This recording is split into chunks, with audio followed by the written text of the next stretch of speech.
2부에서는 김건희 여사 도이치모터스 주가 조작 사건 연루 의혹과 관련된 내용을 좀 짚어보겠습니다.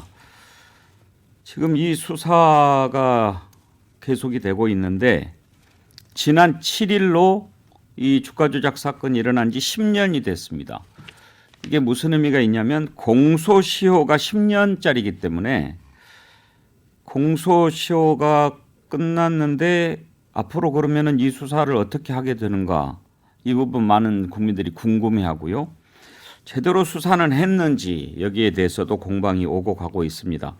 먼저 사실관계를 좀 확인해 보고 싶은데요. 장윤선 기자. 네. 공소시효가 10년이면 네. 이제는 그러면은 이 도이치모터스 주가 조작 사건은 더 수사를 못 하나요? 아니요, 그렇진 않은데요. 그러니까 중요한 포인트는 그 김건희 여사를 이 주가 조작 사건의 공범으로 볼 거냐 안 볼 거냐, 이게 핵심 포인트인 것 같습니다. 만약에 공범으로 본다면 그 도이치모터스 회장인 권오수 씨가 2009년 12월 23일부터 2012년 12월 7일까지의 과정을 그 주가 조작 범죄 기간으로 보기 때문에 자본시장법 형법 규정에 따라서 공소시효 10년으로 보고 올해 2022년 12월 7일인 그러니까 12월 7일 지났죠 벌써. 이때까지를 공소시효로 볼 수 있는데 권오수 회장하고 김건희 여사가 공범 관계다. 그러면 실질적으로 이 사건에 있어서 중요한 포인트가 되는 점이 과연 이 공소시효 이게 공범이 기소가 되면 공소시효의 진행이 정지된 걸로 보기 때문에 공소시효는 계속 간다고 볼 수 있는 것이고요. 그런데 김건희 여사가 공범이 아니다라고 하면 공소시효가 끝났다, 이렇게 볼 수가 있는 것이죠. 그런데 지금까지 제 재판을 진행하는 과정에서 보면 김건희 여사가 단순히 돈만 되는 어떤 쩐주의 역할을 하는 것에 넘어서서 주식 매수를 직접 주문하는 녹취록 등이 나왔기 때문에 이 부분은 주가 조작 사건의 공범으로 볼 수밖에 없다라고 보는 것이고요. 관련해서 오늘 오전에 민주당에서 기자회견을 했는데요. 예. 지금 10년째 지금 김건희 여사와 관련돼서 검찰이 뭐 기소도 수사도 안 하고 있기 때문에 즉각 기소하라라는 요구를 했습니다. 지금 수사는 어디서 하고 있습니까? 서울중앙지검에서 하고 있죠. 예. 서울중앙지검의 이 송경호 지검장이 10월 18일 날 국회에 나와서 그런 이야기를 했습니다. 지금 이제 재판 중이기 때문에 아직도 수사는 계속해서 할 수밖에 없다라는 이야기를 했고요. 저도 방금 이제 이런 전문 변호사하고 이야기를 잠깐 해봤는데요. 이 주가 조작 사건은 공범 관계가 형성되지 않으면은 이 일이 진행이 안 된답니다. 예를 들면 쩐주.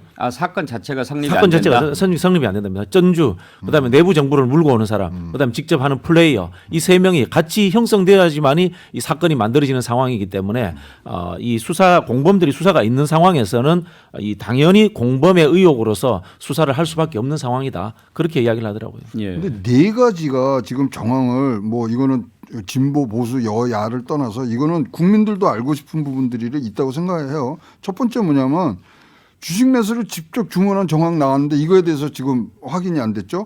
그다음에 두 번째가 뭐냐면은 지금 작전에 가입한 그 업체의 그 파일에서 김건희라는 파일명을 가진 지금 파일이 있는 부분들이 있고, 그다음에 김 여사의 모친인 그 최모 씨가 도이치모터스 임원의 동일한 IP 계좌로 갖고서 주식을 계속 뭐 이제 거래를 하는 부분이고, 그다음에 이제 마지막 부분이 이제 통정 매매하고 이제 관련이 되는데 최 씨가 팔아요. 근데 1분 후에 김건희 여사가 지금 샀다. 이 의혹 네 가지는 이거는 진짜로 뭐 이게 어떤 정략적이든 뭐 정치적인 걸 떠나서 이것에 대해서 답을 하지 않는 한 지금 우리가 제일 관건이라는 공범이냐 아니냐의 판단의 근거가 돼야 된다고 생각을 합니다. 어제 민주당 서영교 의원이 KBC 여의도 초대석에 나와서 이렇게 궁금한 부분에 대해서 입장을 밝힌 내용이 있는데요. 한번 들어보실까요?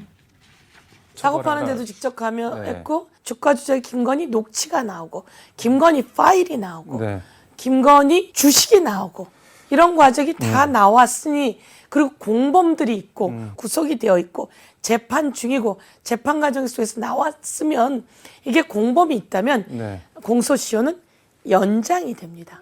공소시효는 연장이 되기 때문에, 그리고 이 내용들이 다 나왔으면 검찰이 소환해야죠. 소환하고 수사해야죠. 근데 그리고 지금 기소해야죠. 검찰이 김건희 여사를 소환해서 조사하고 기소할 수 있을 거라고 진짜 생각을 하시나요, 그러면은? 해야죠. 하는 게 검찰의 임무 아닌가요? 그게 검사의 의무 아닌가요? 검사는 공정한 수사를 해야죠. 근데 우리가 내용을 잘 모르고 있었단 네. 말이에요. 근데 이게 재판 과정에서 내용이 다 드러나게 됐거든요. 그런데 여기서 어떻게 검사가 빠져나가죠? 어떻게 그걸 무마시키죠? 그걸 무마시킨다면 그 검사들은 전부 다 범죄에 가담하게 되는 겁니다. 그리고 이런 내용이 나왔기 때문에 네. 윤석열 대통령이 수사하라고 해야 합니다. 그리고 검사 수사하라고 법무부 장관 지시해야죠. 그리고 검찰총장이 지시해야죠. 눈 감고 위에서 하지 말라고 하면 이것은 네. 거대한 범죄 행위입니다. 박진정 교수, 이제 저렇게 수사를 촉구하는 목소리가 민주당에서 나오는데 전망을 한번 해보시죠. 저는 뭐 윤석열 정부에서 안 할 거라고 봐요. 뭐 절대 기소할 가능성이 없다 이렇게 보는데 윤석열 정부가 뭐 길어야 5년이고 10년을 가겠습니까? 100년을 가겠습니까? 이게 우리가 이제 공소시효를 이야기합니다만은 정부가 바뀌었을 때 설령 양보해서 다음 정권 역시 보수 정권이 들어선다 하더라도 저는 전 정권에 있었던 이 대통령과 그 친인척들의 비리가 다시 한번 그 수면 위로 나올 수밖에 없다 그런 생각이 들고요. 그때 가서는 좀 과하다면은 뭐 특별법 이야기도 나오지 않을까 저는 그런 생각이 들기 때문에 이 정부에서 털고 가는 게 그나마 한국의 보수 세력이 이 한급 해결하는 그런 좋은 방법이 아닌가 그런 생각이 듭니다. 저는 이제 검찰이 더 이상 머뭇거려서는 안 된다고 봐요. 그러니까 이제 뭐그 중앙지검 측도 여기 대해서 얘기했잖아요. 공소시효가 지금 어쨌든 권오수 씨가 지금 재판 중이기 때문에 만약 그 혐의가 있다면 지금 이게 그 김건희 여사에 대한 공소시효 문제가 돼가지고 이 뭐 수사하는데 어려움은 없다라고 얘기를 했으니까 정말 이 사건은 좀 그렇잖아요. 진짜 단순히 돈만 빌려준 쩐주여서 피해를 입었는지 아니면 주가 조작에 적극적으로 가담했는지 이 여부가 불분명하니까 검찰이 이제는 밝혀지게 1년 이상 머뭇거려서 끌 사안이 저는 아니라고 보고 지금 더더군다나 야권에 대한 수사도 하고 있기 때문에 이런 국민들에게 불공정에 대한 인식을 주지 않기 위해서라도 저는 검찰이 어쨌든 기소를 하든 뭐 무혐의 처분하든 조속히 결론 내려야 한다. 저는 그렇게 생각합니다. 대통령실에서 두 가지 입장을 냈잖아요. 그 첫째, 1차 작전 시기에는 뭐 그 선수 그 뭐 전체를 움직이는 선수 이 씨에게 계좌 주식을 맡겼지만 직접 개입하지는 않았다. 이렇게 돼 있단 말이에요. 이거는 그러면 본인이 입증을 해야 돼요. 이거는 뭐 수사를 떠나서 본인이 입증을 해야 되고 그다음에 두 번째 2차 시기에 이제 또 거래가 있습니다. 이것은 1차 시기에 샀던 것을 정리한 것이다. 이게 공식 입장에 지금 나와 있는 상황이기 때문에 이것을 공식 입장으로 갖고 간다면 이 공식 입장에 아주 걸맞는 철저하게 딱 맞아떨어지는 입증을 하는 자세가 먼저 필요하다고 생각을 합니다. 근데 증거가 너무나 명확하게 나오고 있습니다. 앞서 말씀 주신 대로 1차 주가 조작 시기였죠. 2010년 1월 12일 날 김건희 여사 그러니까 12일 다음이죠. 13일에 김건희 여사가 뭐 전화 왔어요. 사라고 하던가요? 그럼 좀 사세요. 이 통화 녹취록이 재판 과정에서 나왔고요. 그리고 실질적으로 샀다는 게 확인이 됐고요. 그리고 2차 주가 조작 사건에서는 그 블랙펄 인베스트 사무실에서 김건희라는 엑셀 파일이 나왔고 그 안에 보면 인출 내역, 잔고, 주식 수량 뭐 이런 것들이 다 포함이 돼 있다는 겁니다. 그리고 실제로 김건희 씨가 뭐라고 얘기를 했냐면 뭐 12시에 3,300개, 8만 개 때려달라고 해주셈 뭐 이런 문자 메시지가 나오고 실제로 매도하라 하셈 뭐 이런 얘기를 문자 메시지로 보낸 게 다 재판 과정에서 나온 거예요. 그러니까 이 정도 확인이 되면 최소한 불러서 조사는 해야 됩니다. 그게 검찰의 역할이죠. 그런데 이 정도까지 증거가 나왔는데도 검찰이 전혀 움직이지 않고 있다고 하는 것은 그토록 윤석열 정부가 강조하는 공정에 상당히 문제가 생기고 심대한 타격을 미친 행위다. 그럼에도 불구하고 이걸 계속 뭉갠다? 저는 이제 국민들이 나서겠죠. 이거는 반드시 조사가 필요한 상황이라고 생각합니다. 지금 윤석열 대통령이 있는 상황에서 현직 대통령의 부인을 상대로 검찰이 조사하는 거 쉽지는 않겠죠. 그러면 뭐 국정조사라든지 특검이라든지 그런 것을 야당이 얘기를 해야 될 텐데 지금 야당이 그 부분에 대해서 적극적으로 얘기하는 건 별로 안 들려요. 그러니까 저도 이해할 수 없습니다. 민주당이 왜 이렇게 중심을 잃고 본인들이 해야 할 역할을 방기하는지 도무지 이해할 수가 없고요. 뭐 민생만 강조하고 있는데요. 민생 중요하죠. 경제 위기에서 야당이 민생을 강조하는 거 물론 중요합니다. 그렇지만 지금 부가적으로 생기는 여러 이슈들에 대해서 적절한 대응을 전혀 못하고 있습니다. 메시지 관리가 전혀 안 되고 있고요. 왜 이렇게 헤매고 있는 것인지 저로서는 좀 도무지 이해할 수가 없고, 민주당이 또 이런 정당은 아니거든요. 그리고 실제로 실력이 있는 정당이고 3번이나 수권을 했었던 정당인데 그에 비해서 지금 당을 운영하는 것을 보면 상당히 형편없다, 이런 비판이 가능할 것 같고요. 민주당이 정신을 차려야 전국 운영이 좀 제대로 될 수 있지 않을까라는 생각이 좀 듭니다. 좀 답답합니다. 아니면 뭐 또 다른 카드를 쓰려고 이렇게 갖고 있는 것일 수도 있고요. 뭐 민주당 입장에서는 사실 지금 보기에는 뭐 제가 보기에 뭐 이거 카드를 전략적으로 숨겨놨다기보다는 지금 뭐 이 당내 사정이 어수선해가지고 제가 보기에 이걸 전략적으로 지금 고민할 상황도 못 되는 것 같아요. 그러니까 오히려 김 여사 카드를 꺼내들면 오히려 이재명 대표에 대해서 맞불 성격이라는 또 여론이 형성될 수 있고 결국 이재명 방탄을 덮기 위해서 또 하나 이슈 프레임 전환하는 거 아니냐, 이런 식의 또 이제 역풍도 좀 겁이 나고 하니까 우물쭈물하면서 이렇게 좀 보내는 것 같아요. 그러니까 민주당이 지금 저는 전혀 167석의 그 정당으로 그런 어떤 역량, 정치력 전혀 지금 저는 뭐 인정을 못 해주겠어요. 나라라선님이 해법을 하나 제시해 주셨네요. 진실의 방어로. 아니 근데 속이 또 나오는 거죠. 서면 조사는 해야죠. 일단 소환하기는 불편할 테니까 아까 몇 가지 의혹들 얘기 또 이런 것들에 대해서 검찰은 서면으로 이런 것을 답해 주십시오라는 거는 일단 시작은 해야 서로 명분 싸움에서는 뭐 좋은 그런 방향으로 출발이 되지 않겠냐 보여집니다. 아니 저는 공정하다면서요. 윤석열 대통령이 뭘로 대통령 당선됐습니까? 상식과 공정을 회복하겠다고 했지 않습니까? 그러면 공정하게 수사를 해야죠. 대장동 수사 당연히 세게 하고 있지 않습니까? 압수수색을 200몇 군데를 하지 않았습니까? 김건희 여사와 관련돼서 압수수색 한 대 있습니까? 빵이에요. 하나도 하지 않았습니다. 이걸 과연 공정이라고 얘기할 수 있나요? 우리 국민들이 공정과 상식을 그토록 얘기하고 그에 힘입어서 윤석열 대통령이 당선됐으면 자신의 부인 문제라 하더라도 공정하게 수사해서 명백하게 밝히고, 그것이 검사 윤석열 대통령의 태도여야 되는 것은 아닌가라는 생각을 합니다. 이런 글 주신 분도 있네요. BWK님. 문재인 정부 때는 윤석열 검사가 있었지만 윤석열 정부에서는 윤석열 검사가 없잖아요. 동의되지 않습니다. 그때도 검찰총장이고 또 그 이전에 뭐 중앙지검장이라는 고위직에 있었기 때문에 김건희 여사의 도이치모터스 의혹들이 저는 수사되지 않았다라고 생각하기 때문에 그때도 역시 정의롭지 못하고 공정하지 못했다라고 저는 생각합니다. 예. 하여튼 여론 관리들을 잘 하셔야 될 것 같아요. 지금 뭐 양쪽에 사법 리스크가 있는데, 그러니까 얘가 재미난 얘기가 뭐냐면 이번에 이제 도어 스태핑하면서 이제 이게 이제 중단이 된 그 사건을 잘 기억하시지만 거기서 제 1위로 뽑힌 이 관련 단어가 뭐냐면요, 슬리퍼예요.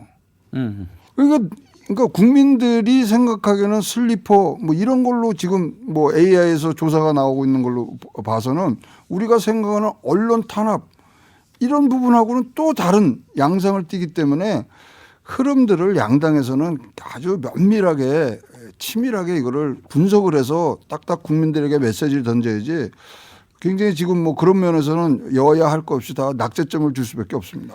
슬리퍼 얘기가 나왔으니까요. 지금 윤석열 대통령 지지율이 소폭 상승하고 또 민주당이 국민의힘보다 지지율이 더 낮게 나오는 이유를 이렇게 들여다봤을 때 민주당도 한몫한 거 아니냐라는 분석이 많이 나옵니다. 그러니까 김의겸 의원이 제기했던 청담동 술자리 의혹이 지금 이제 사실이 아닌 것으로 점점 굳어져 가는 분위기인데, 한동훈 장관이 지금 10억 손배소 제기까지 하지 않았습니까? 이런 것에 반사 이익도 좀 있지 않았나 싶어요, 장윤성 기자. 뭐 그런 면이 있죠. 그러니까 민주당이 어떤 현안 대응을 할 때 상당히 정치하게 대응을 했어야 됐는데 좀 어설픈 대응을 하면서 역공당하는 상황을 벌써 올해 내내 보여줬던 것 같습니다. 한동훈 장관과 있었던 설전도 그렇고요. 국회 법사위만 열리면 그 자리에서 그렇게 많은 민주당 국회의원들이 한동훈 하나 못 이기냐 뭐 이런 비판이 국민적으로 있었던 게 사실이고요. 이제 그런 프레임이 이제 공고화되다 보니까 민주당의 무능과 실력 없음과 뭐 이런 것들이 지속적으로 국민들께 뭐 보여지고 드러나면서 아 조금 대응이 좀 어설프다 이런 비판도 계속 있었고요. 그게 이미지가 고착되니까 지지율 하락에도 영향을 주고 그런 것이 아닌가 싶습니다. 저는 약간 그 영향도 있었다고 보는 게, 그러니까 김의겸 의원이 한 4타석 무안타를 그럼 경기 내보내지 않는 게 감독의 용병술이에요. 근데 계속 경기 내보내고 신뢰하고 김의겸 의원 그 글 같은 거 이재명 대표가 페북에 공유하고, 그러다 장경태 의원도 또 논란에, 그러니까 말하자면은 입증할 수 없는 이야기를 또 꺼내고 이러면서 저는 네거티브 공세가 약간 역풍을 불러온 측면이 굉장히 많아요. 그러니까 저렇게 헛발질하고 저렇게 헛손질하는데 저 국민들은 아 이게 이래서 유효타나 없는 저 네거티브 공세밖에는 다름 아니구나라고 하는 것은 굉장히 불리하게 야당이 작용할 수밖에 없죠. 박진영 교수께서는 혹시 지금도 네네. 그 술자리 의혹 사실일 것 같다라고 생각하십니까? 아니 뭐 그저께까지는 아는데 워낙 술을 좋아하시는 분들이고 개연성이 있으니까 국민들이 의심하는 거 아니겠습니까? 이제 뭐 그런 생각이 들고요. 저는 이제 뭐 이 슬리퍼 논란 같은 이런 해프닝성에 대한 혐오, 조롱 이런 거에 대해서 민주당이 좀 재미를 붙였다 이런 생각은 듭니다. 근데 국민들도 이미 지쳤어요. 국민들도 이미 지쳤고 이제는 국민들도 윤석열 대통령이나 김건희 여사가 아유 그런 분이야 이렇게 이제 생각해 버리는 거예요. 그런 상황에서 저는 이런 잽을 날리는 해프닝성 이그 공격은 의미가 없다고 보고 실제로는 급소에 해당되는 것을 가지고 끈질기게 물고 늘어져야 된다고 봐요. 예를 들자면 뭐 도이치모터스 가지고 특검을 하자는 거 지금 우리 이제 특검이라는 게 이런 상황에서 필요한 거 아닙니까? 대통령 영부인이기 때문에 검찰이 제대로 수사하지 못할 것이다 이런 생각이 들면 이제 국회에 와서 이제 특검을 해야 되는 거니까 이런 것들을 가지고 뭐 21세기에 사라졌던 뭐 삭발 단식을 하든지 수단 방법을 가리지 않고 해낸다라는 이런 이미지를 만들어줘야 되는데 지금 민주당이 이것 집적 저것 집적 하다가 제대로 이슈를 끈질기게 끌고 가지도 못하고 또 한편으로 보면은 이 검찰 독재 정권에서 방어가 됩니까? 방어하는 게 저는 의미가 없다고 봐요. 그냥 상대방이 검찰력을 동원해서 찌르는 칼은 그냥 맞으면서 똑같이 윤석열 대통령, 윤석열 정부에 대해서 아주 전면적인 투쟁을 하는 이런 방법을 택하든가 그런 것들을 해야 되는데 저는 그런 이 각오라든가 강인함을 보여주지 못하기 때문에 지지율이 떨어진다 그렇게 보여집니다. 근데 특검에 관련해서는요. 특검을 딱 야당에서 내놓는 순간 대통령실에서는 특별감찰관 하겠습니다. 5년 동안 특별감찰관은 문재인 정부에서도 안 했잖아요. 그럼 우리가 여기서 우리가 뭐 자신 있게 특별감찰을 해서 우리가 이 친인척들을 관리하고 거기에 조사를 하겠습니다. 이렇게 나오면 또 묻힌다니까요. 그래도 해야죠. 이렇게 보면 예산 문제도 마찬가지고요. 이상민 장관을 처리하는 문제도 마찬가지고요. 민주당이 지속적으로 정부 여당을 타격을 하는데 제가 보기에 정부 여당 입장에서 볼 때 안 아파요. 네, 그러니까 폐부를 찌르는 느낌이 없습니다. 그러니까 왜 이렇게 그 공격들이 이렇게 겉도는 공격을 할까? 저는 사실 이게 수사와 무관하지 않다고 생각합니다. 그러니까 어떤 수사요? 그러니까 지금 그 이재명 대표뿐만 아니라 민주당 국회의원들 전방위적으로 지금 검찰의 수사가 가지 않습니까? 소위 이제 사무부총장이라고 하는 이정근 씨, 이정근발 뭐 무슨 게이트 등등 얘기가 나오고 있는데 저는 이러저러한 이유로 겁먹은 측면도 있다. 그러니까 당이 할 말을 못하고 적극적으로 세게 붙지 못하고 계속 변죽만 울리는 식의 방법을 쓰고 있다. 그러니까 국민들은 답답하고 지지율은 떨어지고 실제로 화물연대 같은 경우에도 약자 편에 서서 제대로 분명하게 싸워줘야 되고 그 방법을 모르는 정당이 아닌데 그럼에도 불구하고 안 하는 것은 저는 수사하고 연관이 돼 있다 이런 생각이 좀 듭니다. 그러니까 이렇게 생각하면 좀 이해가 쉬울 것 같아요. 최수영 컨설턴트가 스포츠 좋아하시니까. 지금 이제 정부 여당은 최상의 공격이 최상의 수비다라는 생각으로 막 이렇게 이제 수사를 펴대는 거고 민주당은 지금 이제 수비하느라고 정신이 없는 거죠. 훌륭한 공격수를 써보지도 못하고 그리고 이제 가끔 슛이라고 날리는데 그냥 전부 막 허공으로 쏴버리는 이런 형국이네요. 정확히 그렇습니다. 근데 결국은 공격 축구해야지 득점을 하지 수비 축구는 득점을 할 수가 없습니다. 수비 축구가 한다고 해서 반드시 실점 안 한다는 보장도 없습니다. 그러니까 저는 지금 민주당의 이런 대오와 이런 지금 자세가 전혀 어찌됐건 무기력해 보인다는 거. 그러니까 이 정당이나 뭐 정치권도 마찬가지입니다만 무능 프레임, 무기력 프레임에 빠지면은 한번 헤어나오기 어렵습니다. 그렇기 때문에 민주당이 이런 식으로 이제 수비 축구로 전념하다가 정말 한두 골 더 실점하면요 회복 불능의 상태에 빠질 수도 있습니다. 실제로 경찰국 신설했죠. 그리고 검사 충원한다는 거 아닙니까? 그래서 사실상 이거를 뭐 이제 병사를 확대하는 거냐 이런 비판도 있습니다. 그리고 국정원 같은 경우에는 신원조회를 이제 대통령이 요구하면 아무 때나 사실상 이제 국내 정치 부활 뭐 이렇게 가는 겁니다. 그러면 경찰, 검찰, 국정원 주요 권력기관을 정부가 다 쥐고 있게 되는 겁니다. 민주당 입장에서는 상당히 운신의 폭이 좁아지는 국면으로 들어가고 있어요. 그러면 앞서 이제 박진영 교수님 말씀하신 대로 큰 싸움을 어떻게 할 건지에 대한 전략적 판단과 비전과 이런 거를 가지고 해야 돼요. 사실 민주당의 운명이 걸린 한판 승부를 해야 되는 상황입니다. 그럼에도 불구하고 우물쭈물 이거 해야 되나 저거 해야 되나 뭐 메시지도 혼돈이 굉장히 많고 뭐 전략도 왔다 갔다 하고 이러니까 제가 보기에는 이러면은 진짜 민주당은 이러다 진짜 간판 내려갈 수 있다. 아니, 그러니까 백운기의 시사일본지를 민주당이 안 듣는 거 아니에요. 그러니까요. 이런 얘기만 듣기만 해도 좀 듣는데요. 듣긴 듣는데 들었는데 듣기만 하는군요. 듣기만 하는 거. 듣기만 하는군요. 아니 진짜 피와 살이 되는 얘기들이 쪽쪽 들어오는데 아니 12구 참사만 해도 그걸 가지고 국정조사하자, 이상민 장관 해임하자, 예산하자 이게 세 개 섞여가지고 정신이 없어요. 국민들이 보면은 이상한 상황을 자꾸 민주당이 만드는 것 같아요. 예산안에 대해서 민주당이 더 걱정을 해. 자꾸 수비할 생각만 하는 거예요, 진짜. 왜 그런 것 같습니까?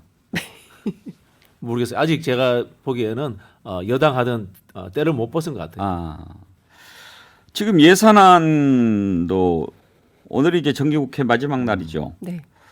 정부 여당 입장을 바꾸지 않으면 단독 수정안을 제출하겠다 이렇게 하는데 그것도 취재해 보니까 엄포라고 보셔요? 예, 취재해 보니까 엄포더라고요. 그러니까 실제로 수정안을 제출을 한 예도 없고 수정안을 제출해서 통과시키면 어떻게 되냐면요. 그러니까 정당에서는 국회에서는 감액만 할 수 있고 증액을 못 하잖아요. 그러면 이제 여기서 싹 다 깎았잖아요, 민주당이. 그래서 수정안을 통과시켰어요. 그럼 그다음에 정부는 민주당 예산을 또 싹 다 깎는 거예요. 그러면 서로 이게 좋은 전략이라고 윈윈 전략이라고 할 수 없는 것이죠. 그러니까 결국 그 피해는 고스란히 지역이라든가 뭐 국민적 피해로 귀착이 되는 이런 상황이 되는 겁니다. 그러니까 정부와 야당이 싸우면 이런 결과를 낳게 되는 거예요. 그래서 제가 보기에는 수정안을 낸다고 엄포는 놨지만 실제로는 협상할 가능성이 있고요. 경우에 따라서는 임시회까지도 진행이 되지 않을까. 근데 오늘 오전에 계속 제가 박홍근 원내대표 전화 통화를 시도했는데 통화가 안 되더라고요. 그러니까 협상이 계속 진행 중인 것이고 실질적으로는 상당히 길어질 수도 있다. 이런 전망도 나옵니다. 2019년에 감액 수정안 내겠다고 엄포냈던 사례는 있어요. 자유한국당이 네, 맞아요. 액석이었는데 그렇죠. 내겠다고 했어요. 네. 내겠다고 선언해서 실제 수정안을 만들었어요. 그러니까 감액만 한 민주당도 걸 만들었더라고요. 만들었고 엄포만 놓고 말았어요. 근데 이게 안 되는 게요. 2024년도에 이제 총선 있잖아요. 지금 쪽지 예산 막 집어넣어야 되거든요. 그래야 예산이 나와서 이제 저거 되기 때문에 이거는 이제 두 거대 당에서 합의점을 찾아가는 좀 뭐 긴 시간이 필요하지 언젠가는 이제 합의점이 나옵니다. 네. 오늘 이상민 장관 해임 건의안은 어떻게 될 것 같아요? 그러니까 지금 그것도 순서를 가지고 옥신각신하고 있습니다. 그러니까 민주당 입장에서는 인사안을 먼저 통과시키는 거지 뒤에 할 수 없다. 근데 이제 국민의힘은 예산안 통과시키고 싹 다 나가려고 뭐 이런 상황인 것 같습니다. 오늘 여기까지 하지요. 네, 좋은 의견 보내주신 여러분들께 감사드리고요. 나라라서님 BWK님께 전지현 씨 BHC 치킨 쿠폰, 자연주의 화장품 글래무어 클렌징 폼 드리도록 하겠습니다. 네 분 수고하셨습니다. 감사합니다. 함께해 주신 여러분 감사합니다. 건강한 주말 보내시고요. 다음 주 월요일 오전 11시 다시 문을 열겠습니다. 고맙습니다.